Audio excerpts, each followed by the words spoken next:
Freedom. It's a word often used, but rarely understood. It's the open road stretching to the ends of the world, daring you to chase the horizon.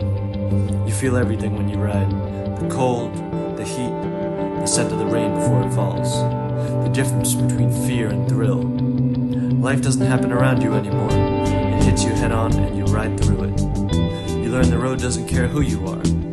Rich, poor, saint or sinner, on two wheels, we're equal. The bike doesn't just move, it becomes you.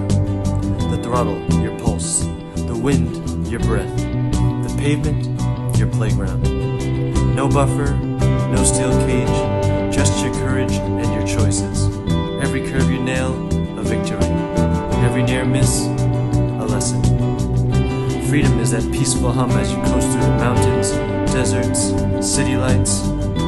Moments when the world doesn't ask anything of you. It just lets you be. So why ride? Because you were not made to rust in place. Because someday, you're gonna run out of laters.